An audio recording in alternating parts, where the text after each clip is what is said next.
Heyo at Hematu. Yeah. Sorry about that. I have a habit of slipping back into the Planko language. It's good to finally meet you in person. I'm Bernard, although I insist you call me Bernie. The only person who calls me Bernard is my wife. And even then, only when I've tracked elephant dung into the carpets. As you know, I own several zoos, but I always like to show people the ropes here at my home. This is the first zoo I ever opened, and a source of great pride for me.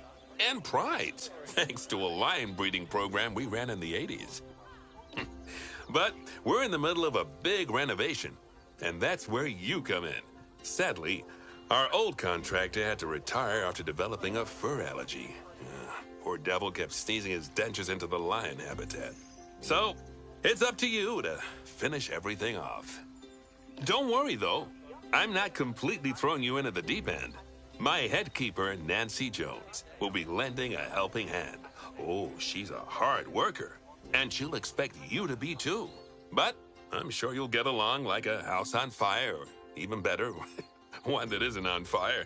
Less shouting that way.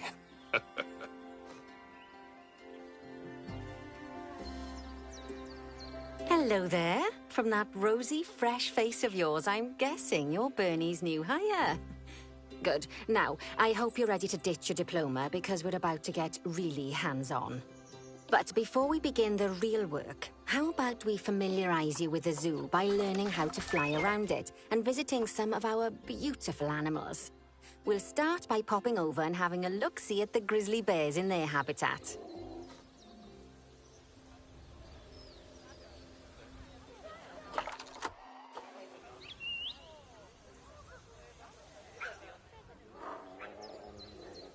Did you know that grizzly bears, also known as Ursus arctos horribilis, can hibernate for up to 7 months a year? Oh, but then again, given the chance, I think a lot of people would do that too. Select one of the bears and you'll bring up its information panel. This is where you can find out all kinds of information about your animal. The most important thing being its overall welfare. You'll learn more about animal welfare today as we go through your objectives. But for now, let's enjoy this magnificent animal. Why don't you select the camera from inside its information panel?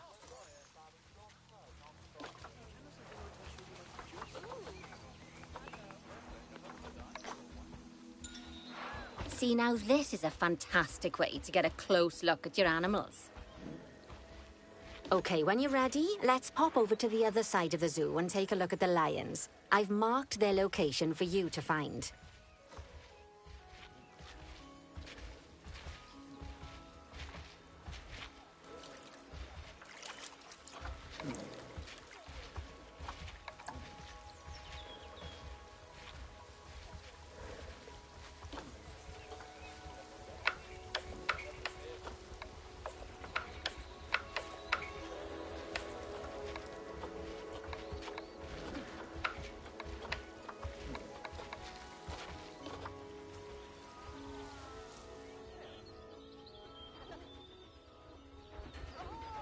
Panthera leo leo, or the West African lion to you and me.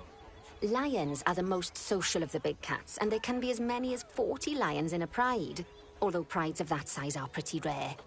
As Bernie would say, those lions are awesome, which is precisely why I handle the training instead these days. Anyway, how about we get started on those objectives? Come on, let's head over to an empty habitat and see what needs doing there.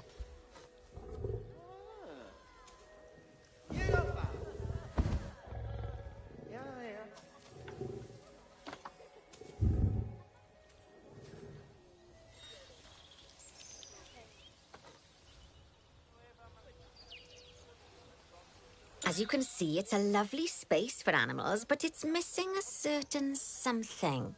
Well, two somethings. Warthogs. So I'd like you to adopt a pair of them. To adopt animals, we need to open the animal market, which is in the animal trading section.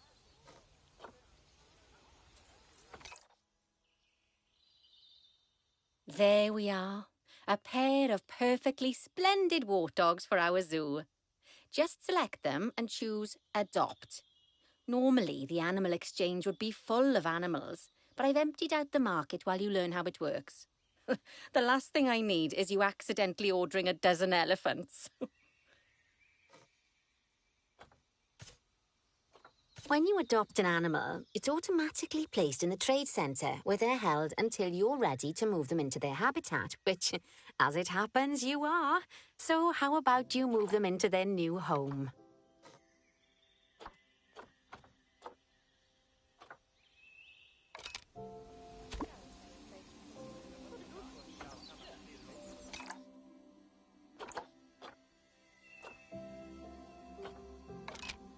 When you ask for an animal to be moved into a habitat, your caretakers will go to the trade centre, collect your animal, and deliver them to your selected habitat.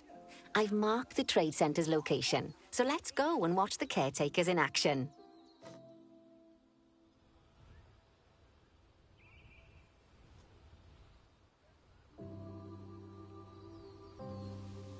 Well, as you can see, those caretakers don't hang about. They'll move those animals to their destination as fast as possible. Of course, normally we'd have to place the animals into quarantine before moving them into a habitat, but I am assured by a person of good standing that these warthogs are in the very rudest of health. Right, let's get the warthog's habitat finished up so we can keep them nice and happy. You see, each animal in the zoo has an overall welfare statistic, basically how happy they are. And that overall welfare statistic is itself comprised of 4 different areas: nutrition, social health, habitat, and enrichment. Luckily, if you select an animal, you'll bring up their animal welfare information panel, which we saw earlier, where you can see how they're doing. That way, you'll know exactly what areas need to be addressed. Don't worry if that's a lot to remember. You can always check the Zoopedia for more information.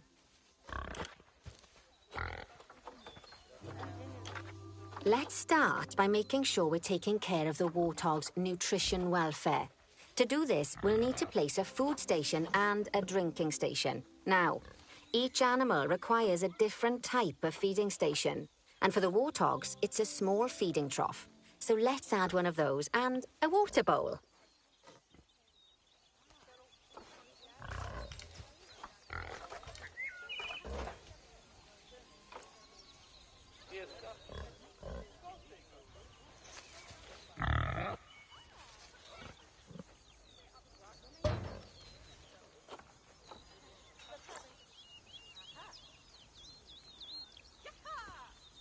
Animals also require stimulation to keep them happy. Let's add a lovely mud bath for the warthogs to roll around in. That bath will count towards their enrichment welfare, specifically their toy enrichment welfare.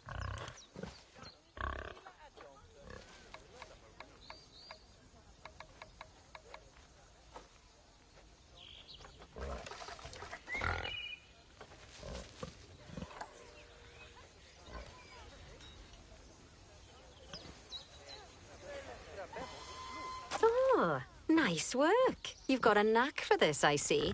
Now, our contractor had to leave in a hurry, so this place is in a pharaoh state. Unfinished thingamajigs and whatsits all over the shop. But the first thing we need to finish is the ostrich habitat. It's over near the hippos.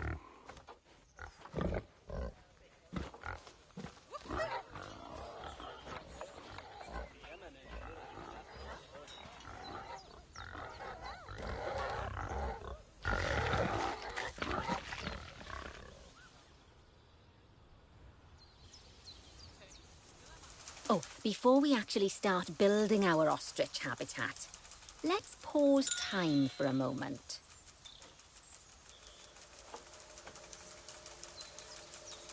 Ah, that's more like it. A quick break. Sometimes it's a good idea to pause the game whilst you're doing something which requires your concentration, because it'll stop the zoo spinning out of control while you're looking the other way. Let's keep the game paused while we get this ostrich habitat built. Okay. Job number 1 here is to add a habitat gate before we complete the barrier. Every habitat needs a habitat gate. After all, how else would the keepers get in and out? Just make sure it's hooked up to the path so the keepers can reach it.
Right, let's complete the perimeter barrier so we can adopt us some ostriches.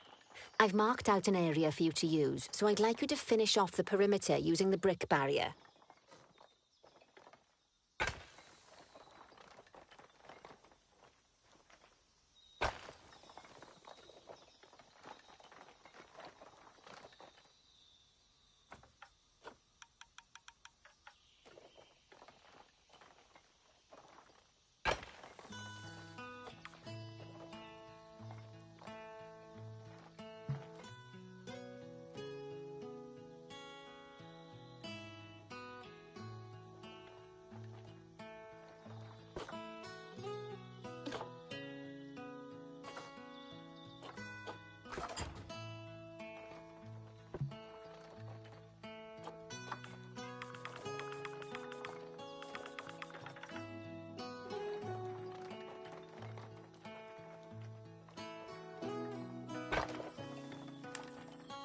Good work.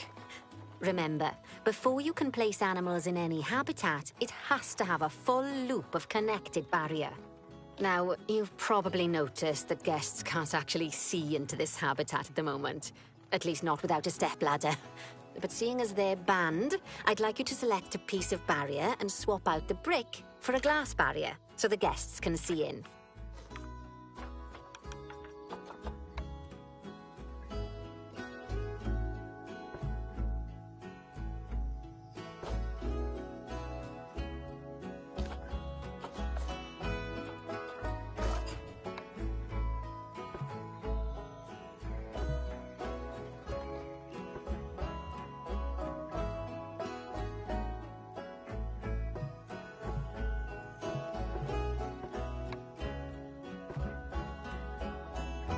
There we go.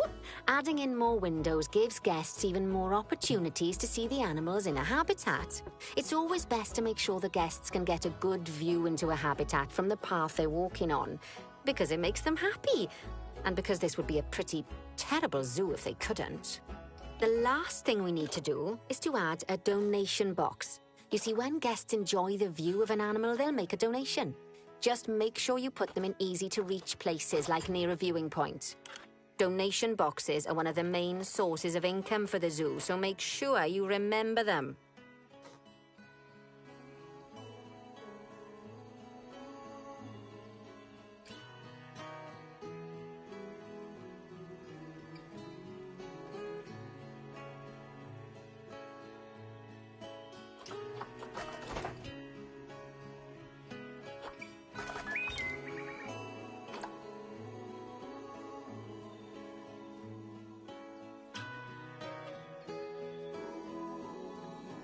Now, before we adopt our ostriches, you should unpause time. After all, if time's paused, then so are our caretakers, which will make it a bit tricky for them to deliver the ostriches.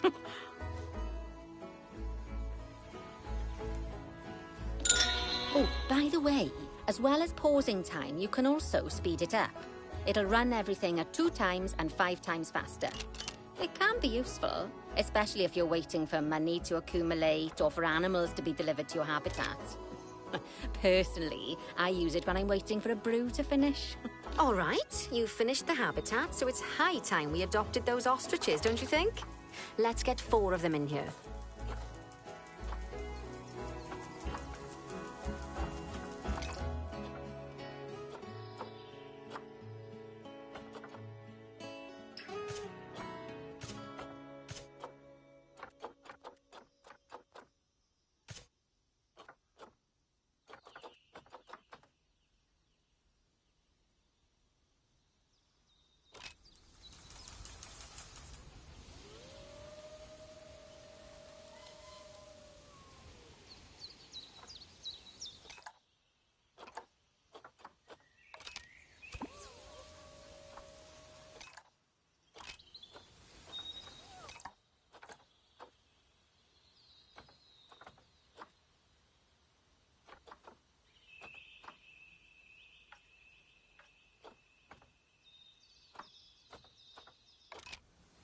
While we wait for them to be collected by the caretakers and brought to the habitat, you should get it ready for them.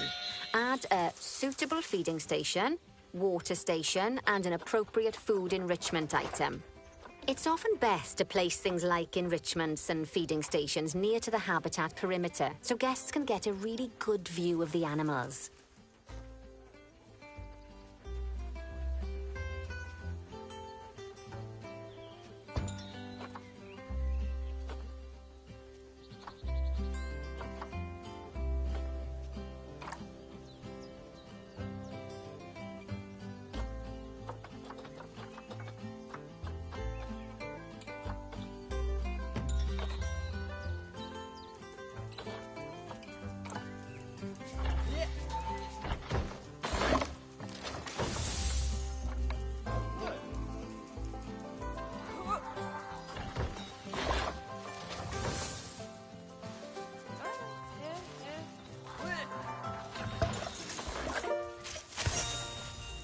Oh, good to see the ostriches have somewhere they can really stretch their legs. Did you know they can actually run At 43 miles per hour? Oh, heaven forbid they ever escape. The speed camera fines alone would bankrupt us.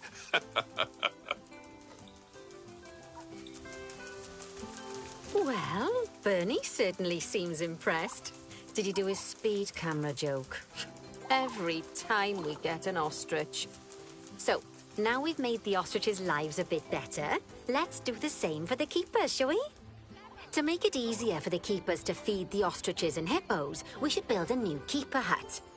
Keeper huts are where the keepers prepare the food for animals, so they should be placed near to the habitats to make sure the keepers don't waste their time walking when they should be looking after the animals.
Even så vippig på Nørley.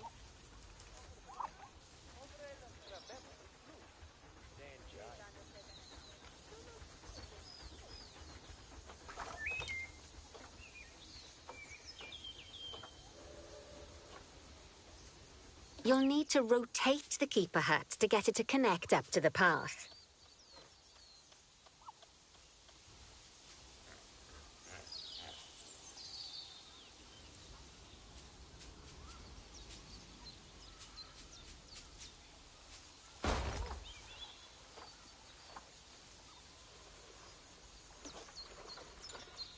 This keeper hut only has space for one keeper, but the larger keeper hut can allow multiple keepers to prepare food at the same time. Oh, but bear in mind that keeper huts and other staff facilities shouldn't be placed near to areas where there are lots of guests.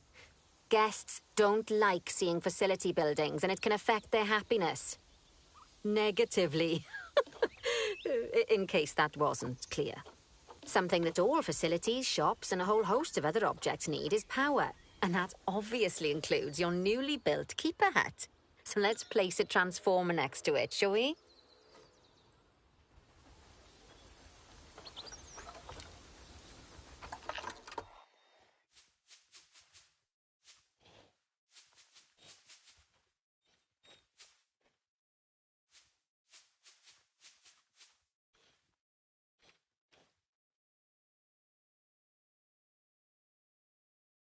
Lovely work. Now the keepers can start using the hut to prepare food, and thanks to where you've put it, they won't need to walk very far to deliver it to the ostriches and hippos. Let's get on to your next objective then. Bengal tigers. We want to adopt some, but I'm afraid there's nothing ready for them yet. Head on over to the plot of land I've marked out. It's not too far away.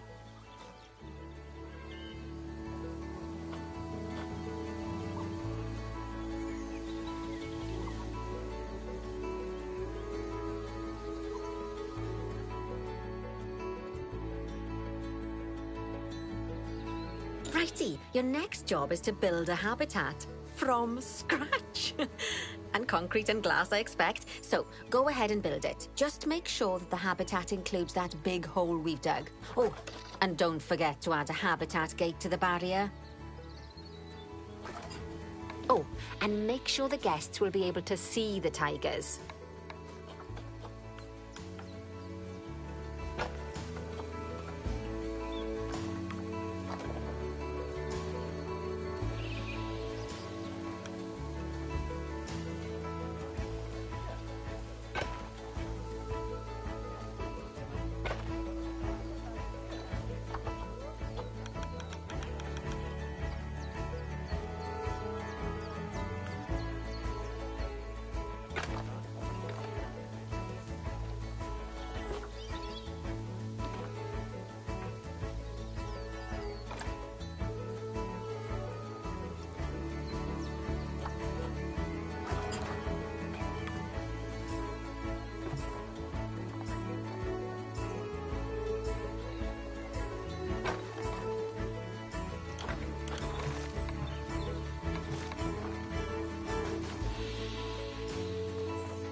Now, Bernie takes safety very seriously at his zoos, so we should probably make sure those tigers can't jump out of their habitat, don't you think?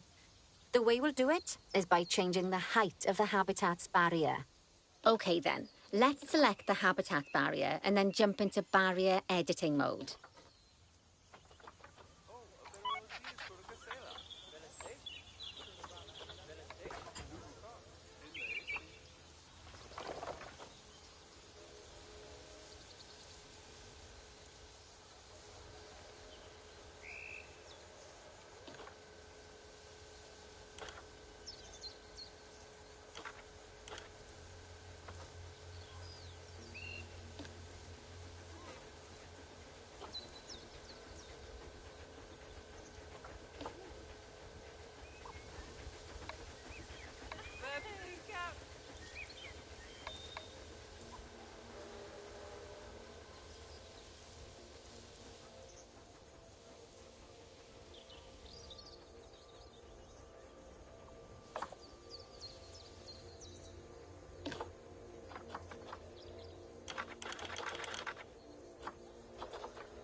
Now highlight the entire perimeter of the habitat.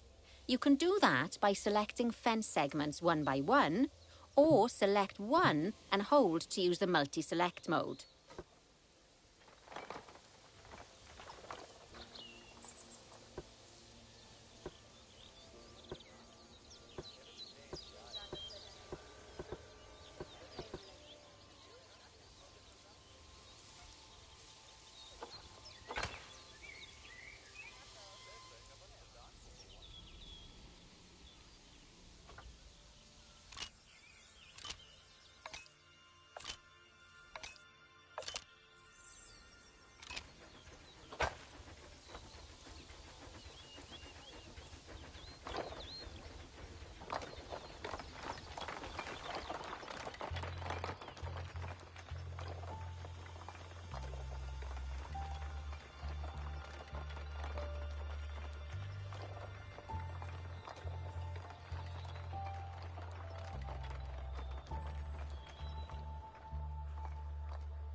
Now that the habitat is in place, don't forget to put down a donation box near to your viewing areas. We need every dollar we can get. Especially as these tigers aren't exactly eating instant noodles for lunch.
Okay, that's the habitat boundary complete, the habitat gate in place, and most importantly, the tigers won't be able to jump out of it anymore.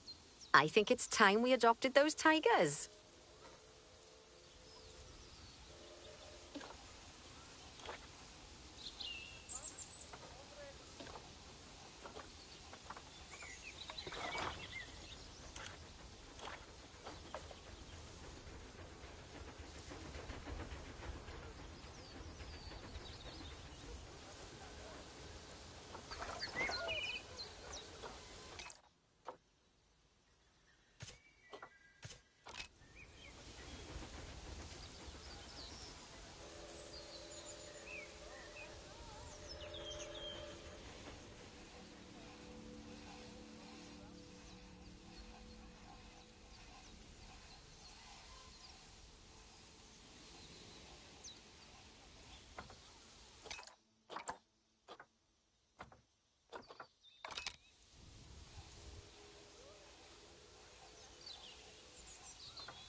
Whilst our trusty caretakers collect and deliver the tigers, let's take a look at preparing the habitat for their arrival.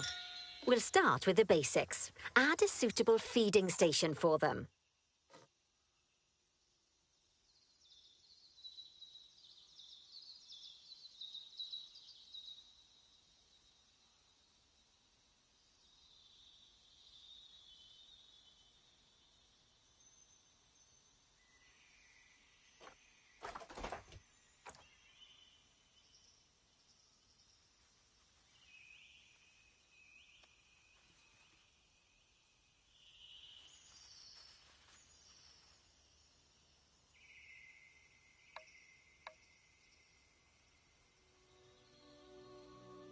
This time, instead of adding a water bowl, let's try something different. Some animals need a pool in their habitat so they can go for a swim, but they can also use it to drink from. All you have to do is make sure the banks of the pool have a gentle slope so they can easily get a nice, refreshing drink. There's already a pool excavated, but you still need to fill it with water. You should do that by going into Terrain and selecting the water tool.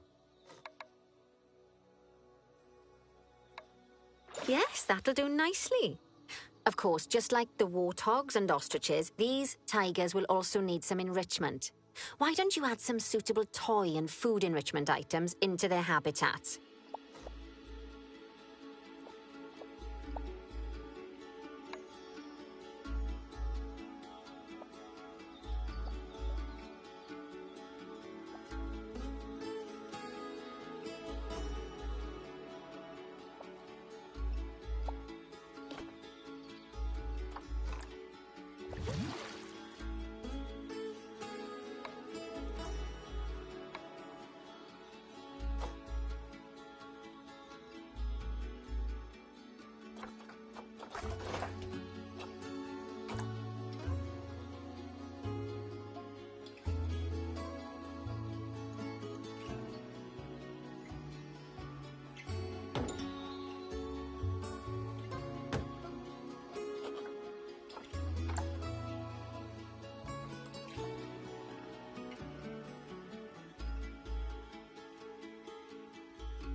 Okay, it's really starting to take shape. Now, the tigers will need a shelter in their habitat so they can hide from the guests, or more likely, the bad weather. Although, given that we're in England, you might want to think of that just as normal weather. Go on, add a shelter to their habitat. You can either build one from various suitable bits and bobs, or if you like, just pop down the blueprint that I've already built for you.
Poor Dabs.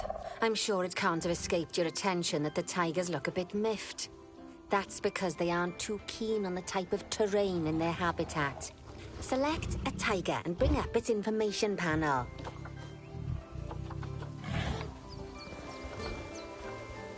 Rightio. Head over to the Terrain tab.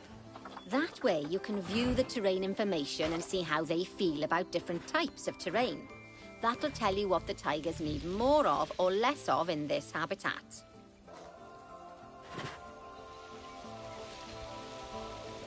Okay then, open the terrain editing tool, select painting, and give them some more soil. Yes, that should help with the habitat part of their welfare.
Right then. All animals need plants and trees from their own biome or continent. You know, deserts, savannas, Eurasia, Europe, that sort of thing. It looks like these tigers need a few more plants in their habitat. To get a perfect fit, use plants from the rainforest and temperate biomes that are native to Asia. Although if you have to, you can get away with using just one or the other. The tigers will also want a certain amount of their habitat to be covered by those plants. To find out which plants to use and how many, select a tiger and go to the Environment tab.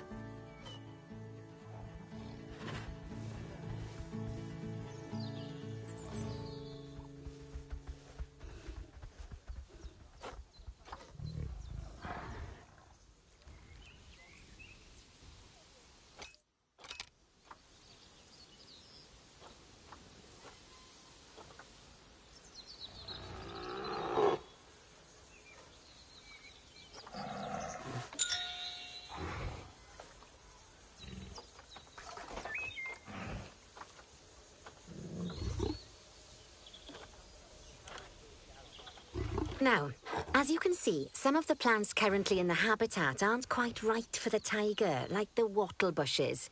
You can remove them if you want. You can find all of the plants you need in the nature section, and you can use the filters to only show the types of plants you want to see. In this case, that's plants from the rainforest or temperate biomes.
They say that good fences make good neighbors.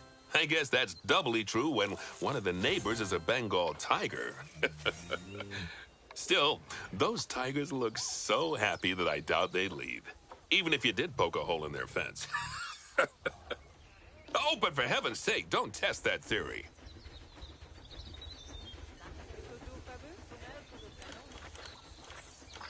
Right, let's head over to the Indian peafowls. I've been told that we need to improve their social welfare.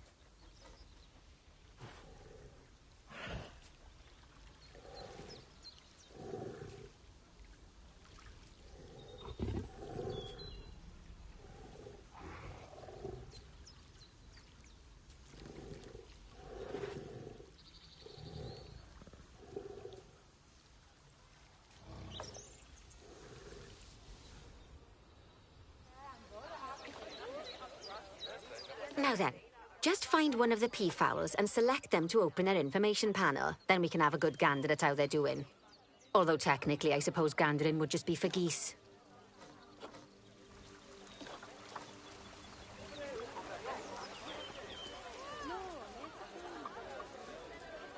Expand their social welfare, and we can get a bit more detail.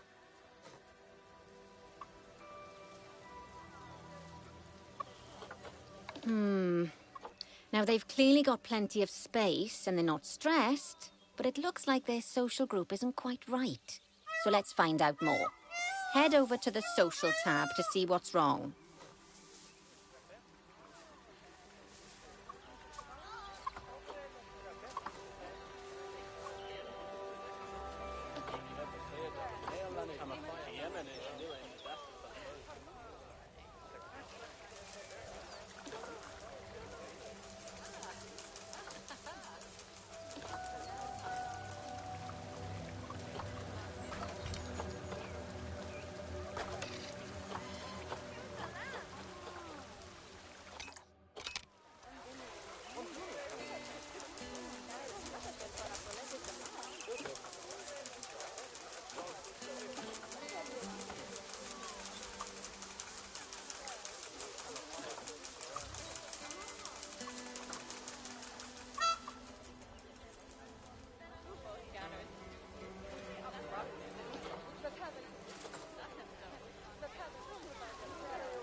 Right, as you can see, the peafowls need their population to be larger. To solve this little problem, you'll need to adopt 3 more female peafowls. Off you pop to the animal market then.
Good work on those peafowls. I expect they'll be delivered soon.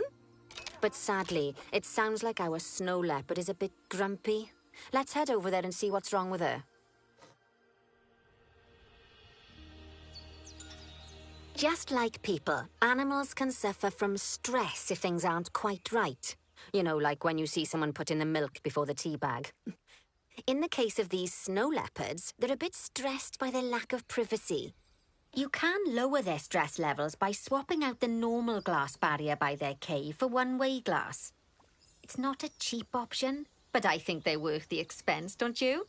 This will give the snow leopards somewhere to go when they want to get away from the prying eyes of the guests.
Of course, when an animal isn't in its natural biome, it's probably going to be too hot or too cold.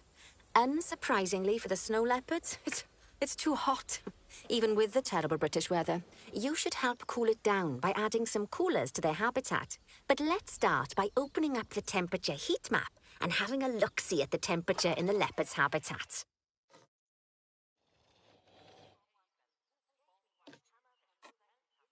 As you can see, we already have one cooler in there. Let's pop some more down and get as much of the habitat as chilly as we can. Luckily for us, this habitat already has power, but you'll need to make sure of that in the future. Just so you know, if any part of a habitat is powered, then the whole habitat will be powered.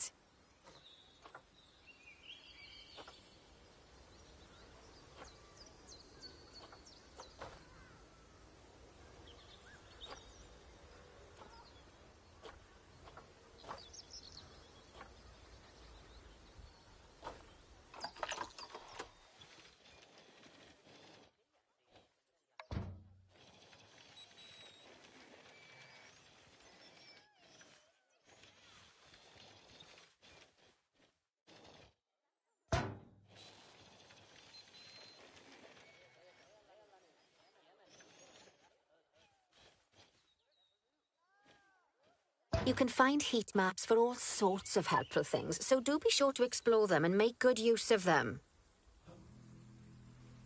It'll take a little while for the temperature to adjust once you've added coolers or heaters, but now we've got the coolers in, we can address the leopard's terrain welfare.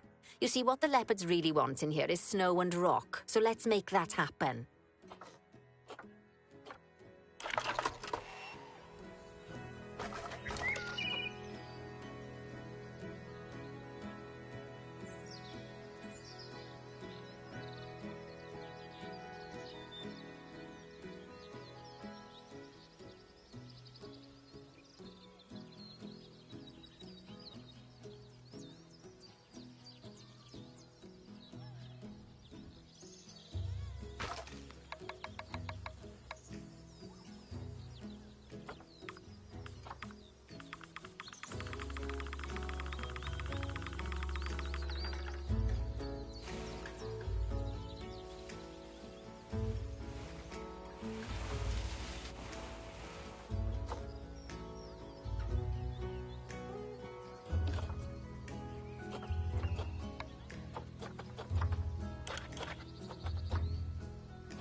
Now then, all of that should give you a pretty good understanding of how to make animals happy. So I'd like you to go and check on all the other animals in the zoo and fix up any issues with their habitats. That'll increase the average welfare of the animals across the whole zoo. And that average welfare is a very important statistic. Now, to quickly see how all your animals are doing in the zoo, you should head to the animal section of the zoo management screen.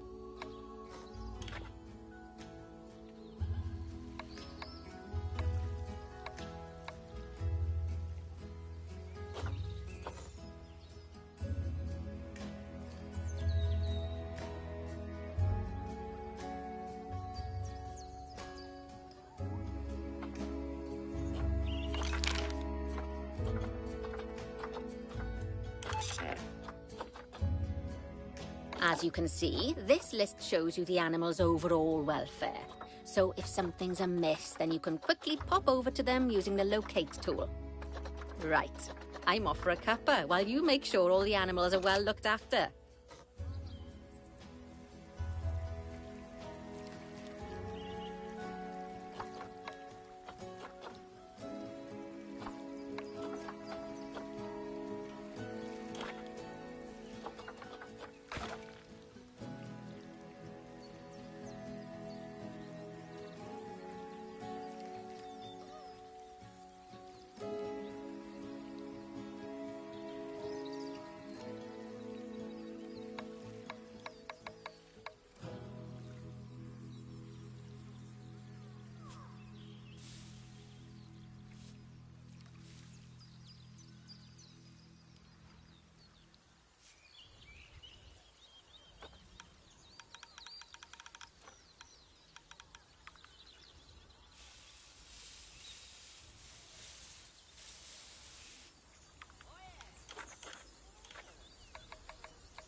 Not bad at all. I think it's fair to say that you've passed the first part of your training with flying colours.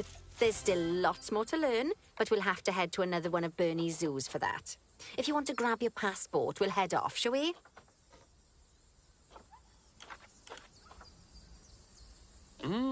Sounds like you've got the whole zoo purring away nicely. Well, purring, grunting, screaming, booming. All the appropriate noises. I guess I was right to hire you, huh? Don't tell her I told you, but Nancy wasn't sure you'd even last the morning. So, we're happy this is working out. And Nancy owes me a Foxy coffee. As strange as it seems, considering we just met, when I look at you, I feel like you're the child I never had. After the one I did have, obviously. But you see, zookeeping's not for my daughter. Don't get me wrong. Emma absolutely loves animals, but she set her sights somewhat higher. Wants to save the entire planet. I'll just settle for saving a couple of species. Oh, and maybe having a type of frog named after me.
Hey. Hey. Yep.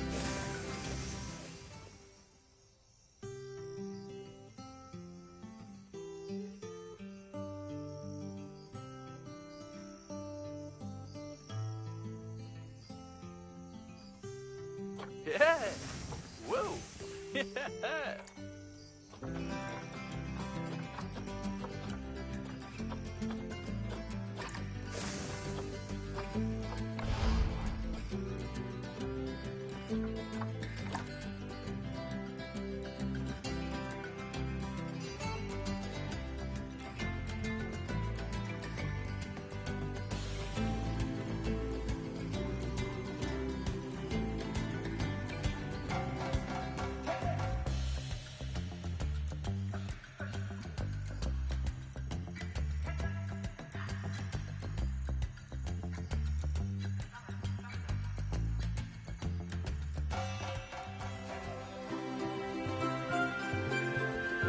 Welcome to Madagascar.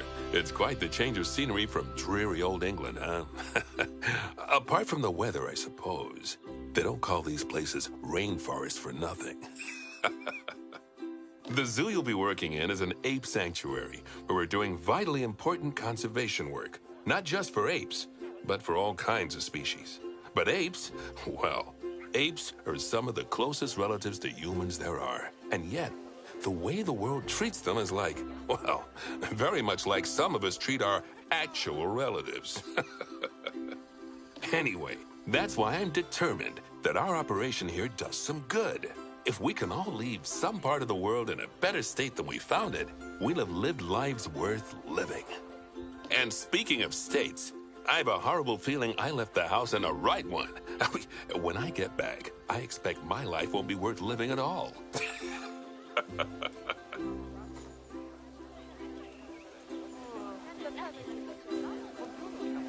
What do you think of Madagascar, then? Bit warm for my taste, to be honest. Anyway, this is Bernie's primate sanctuary. It's not just primates, though. We've got all sorts of animals. So why don't we go and have a look at some of them, eh? We'll start by taking a look at the red-ruffed lemurs. They're the ones that look like they should be in a Shakespeare play. Come on, let's head over to them.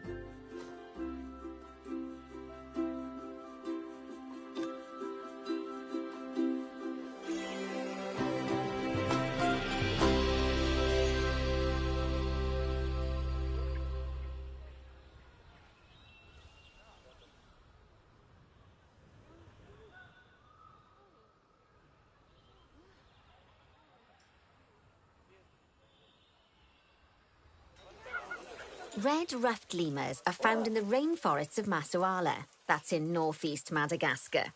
They can actually live anywhere from 15 up to 25 years. Fancy that, eh? OK, when you're ready, let's go find our Bornean orangutans.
The Bornean orangutan is such a marvellous creature.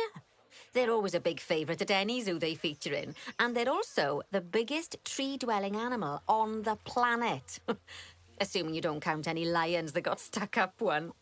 Oh, why don't you take a better look at them? Open up their information panel and go into the animal camera.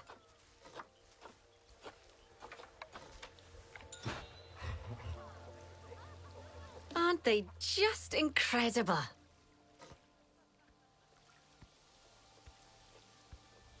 When you're ready, let's go and have a look-see at some of our beautiful bonobos. They're quite the characters.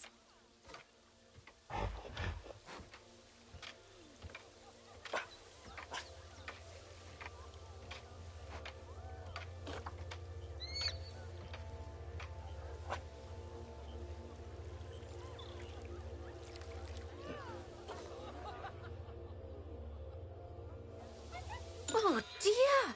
It looks like we've arrived just in time. One of the habitat's barriers has collapsed. And wouldn't you know it, one of the bonobos has made a run for it. We'll need to catch them. But before we do, we should box up the other bonobos to stop them escaping too.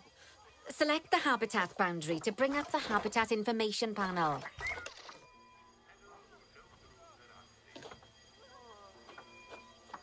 Good. Now open the animals tab.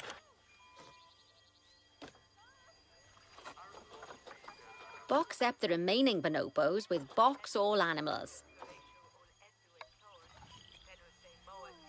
Now, we'll need a vet to recapture that escaped bonobo, but it seems our last one left to do some research in the wild. Not an ideal situation. So, we'll need to hire a replacement sharpish. Go into the staff tab of the browser. You can find all of your staff in here, but there's no time to go looking at their particulars at the moment. Hire a vet. Now, place the vet on one of your paths. Great. Now let's deal with our escapee before they can cause too much havoc. Use the animal alerts to jump to the escaped bonobo.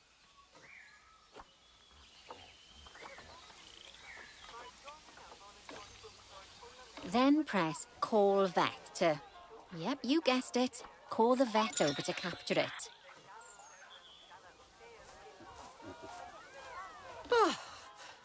Okay, that's a relief.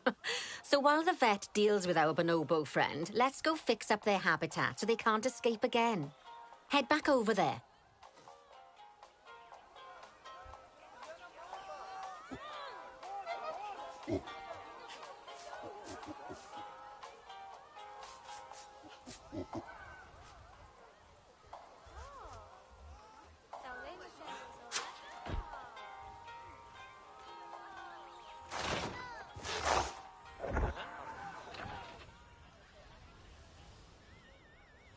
As you can see, the barrier's collapsed. Someone's taken their eye off the ball, obviously. Let's get this one replaced. Select the barrier and then we'll edit it. Delete the broken section of barrier and replace it with a brand spanking new one.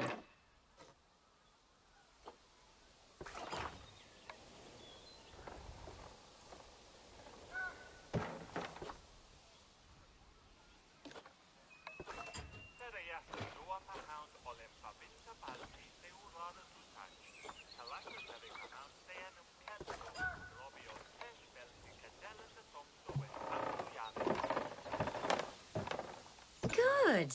Now that we've done that, we need to make sure to add climb-proof barriers to the top. That way the bonobos won't be able to climb out. Just make sure you've got the correct piece of barrier selected when you do that.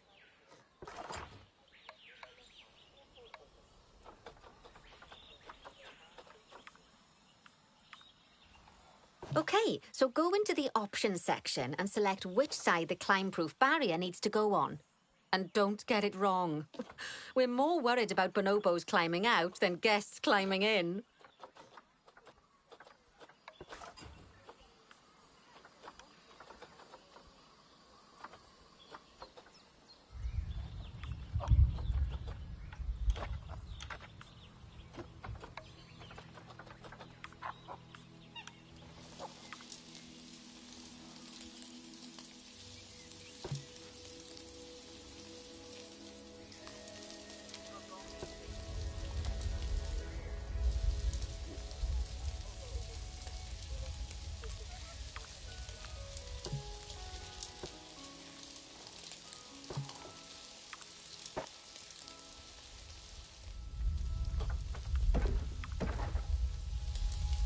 Nicely done.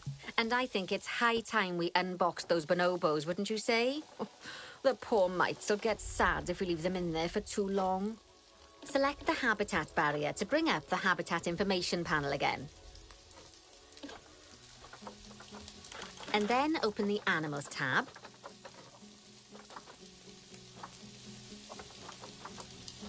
And finally, use Unbox All Animals to let them out. I expect some of them are bursting for the toilet. So, it turns out that as well as the old vet leaving, the zoo's mechanics did too. We'll need to hire a couple of new ones so we can help stop any more breakouts. You see, mechanics do all sorts of helpful things around the zoo, but one of their most important jobs is taking care of the habitat barriers. Without mechanics around to repair them, the barriers will crack, crumble and fall down. And before you know it, we'll be overrun with escaped animals. Head into the Staff tab of the browser again. Oh, gosh, we have been busy, haven't we? Good work there. I'm off for a cuppa. Oh, I think Bernie wants a word with you. Oh, I hear you had a bit of an issue with an escaped bonobo. The main thing is that you dealt with it swiftly. And more importantly, without the animals stealing someone's clothes, putting them on, and then walking out of the front gate. Now, you've probably noticed that there's already a building where I want you to build the research centre. Don't worry. You see, the building that's currently there is actually a hollow shell. So we're able to place our new building inside of it. If you select the research centre for placement and then hover over the shell, you'll see that it asks if you want to add the research centre to the existing building. Now, select the building to add it to it. Oh, but that won't place it just yet, though. First, we'll need to rotate our research centre so it automatically connects to the path when we place it.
Splendid work.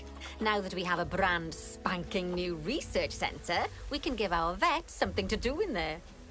Oh, by the way, it's worth noting that the vets will only do research when they're not required to do any other jobs. That said, you can change what jobs a vet does via their information panel. But let's not worry about that just now. So, let's get our vet researching ring-tailed lemurs. Pop open the access menu, head into Zoo Management, then go to the vet research section.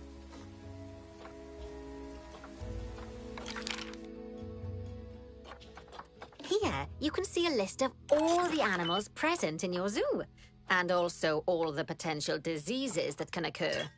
Now, assign your vet the ring-tailed lemur to start their research.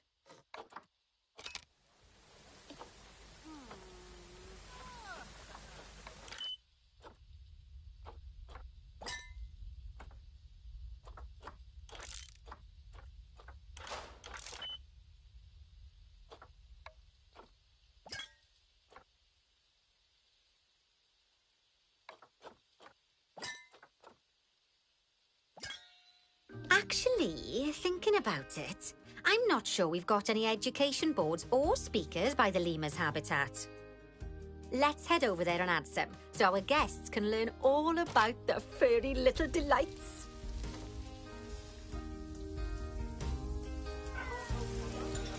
First off, let's pop down 2 education boards. Place them on the habitat barriers at a height that guests can see, or, if you like, pop them down on a stand.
Okay, now that they've been put into position, we have to tell them what animal to display information about. Select one of the education boards to bring up its information panel.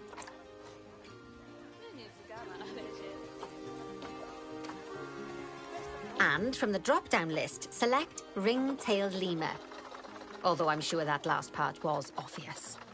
When you link an education board or a speaker to an animal, you need to make sure that said animal is close by. If it isn't, the guests will get confused and won't learn as much.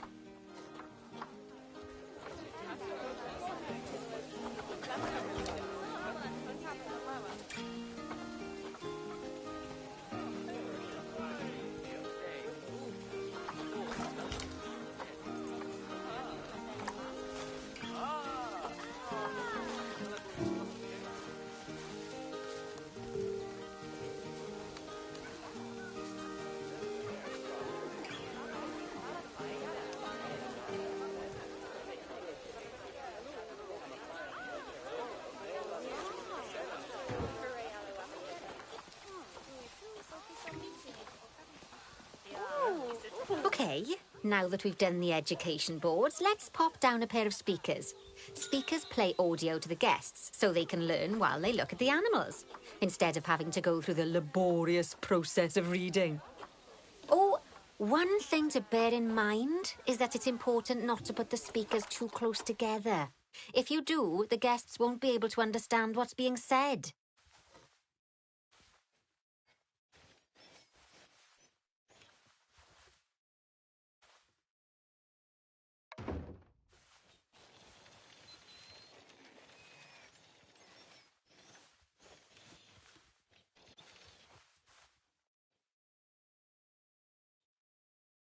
Now we simply need to link the speakers to the ring-tailed lemurs, just like you did with the education boards.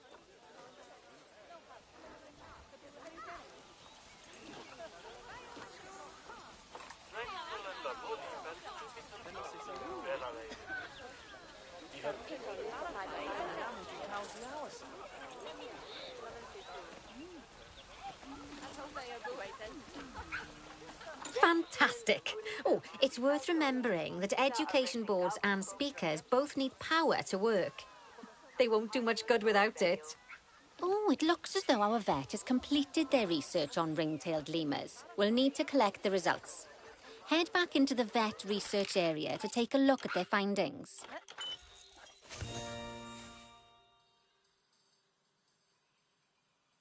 Go on, collect your research rewards. Just so you know, vets will continue to research an animal even after successfully completing a research level. I suppose when you're in the zone, you're in the zone. Well, now that we've enriched the lives of our guests, let's enrich the lives of our ring-tailed lemurs. Some animals, like lemurs, will have a climbing need. That means they have a requirement for a certain amount of climbing space, and you can fulfill that requirement by building them a climbing frame. Let's find out how much more climbing space our lemur friends need, shall we? Select one of them and bring up their information panel.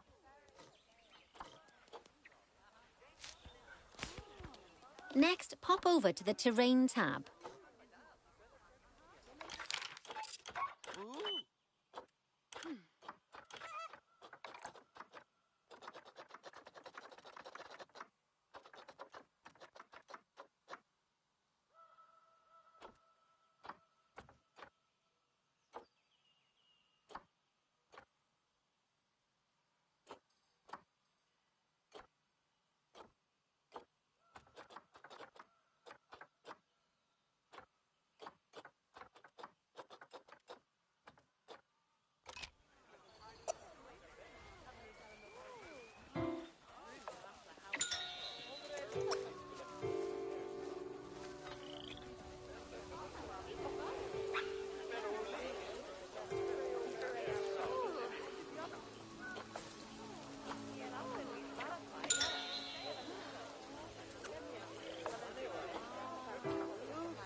Now, as you can see, the lemurs need quite a lot more climbing space.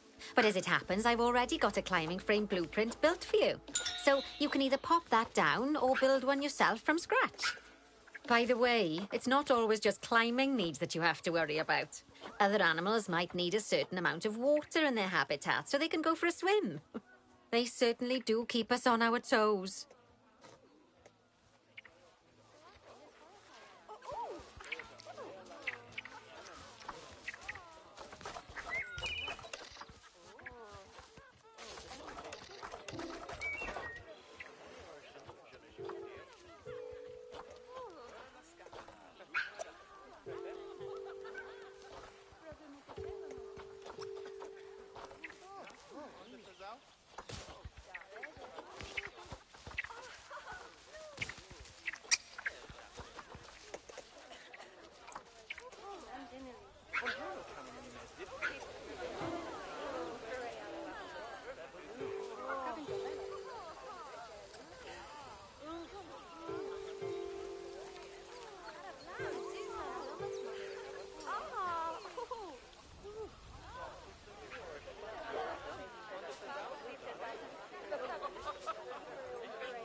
Oh, that's a great climbing frame for them. They're going to absolutely love it. Do you know what would make them even happier, though? Nicer food. But that's true of all of us, though, isn't it? You can unlock better quality food for animals through research. Luckily, we've already unlocked some for the lemurs, so all that remains is to make sure they get served it from now on. Let's bring up the habitat information panel by selecting the lemur habitat.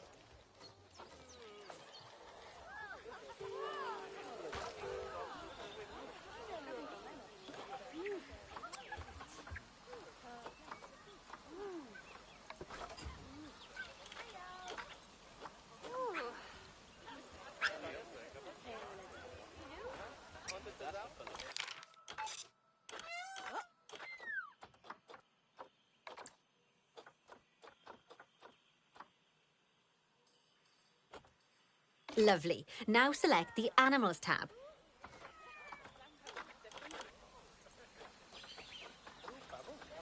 There we go. As you can see, we can set the food quality in here. Just open the drop-down menu and select Grade 2 Food Quality. Grade 2 food quality. My mouth's watering already.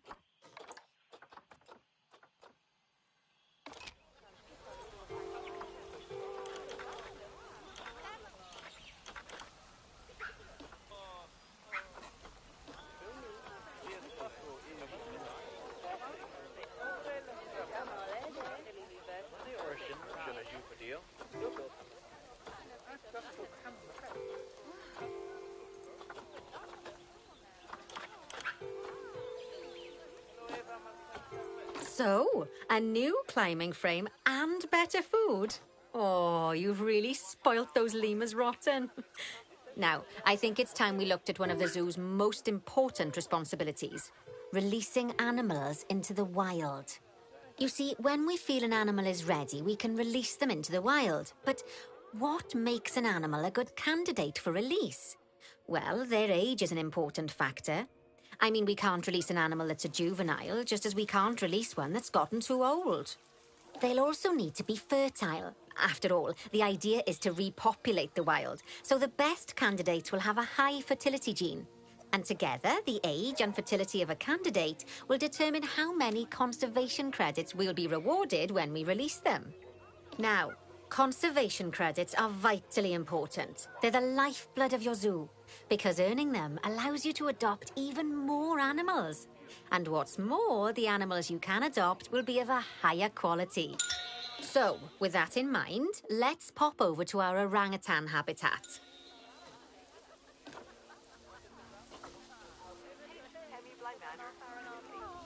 I'd like you to find Agang, the Bornean orangutan, in the habitat and select him, please. You can go through each orangutan in turn or select the habitat barrier, go to the Animals tab in the Habitat Information panel and find him in the Animals list.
I know it's sad to see him go, but he'll be happy out in the wild. And he's a wonderful candidate for release. Young, strong, and fertile. Excellent work there. You've definitely got potential, you know.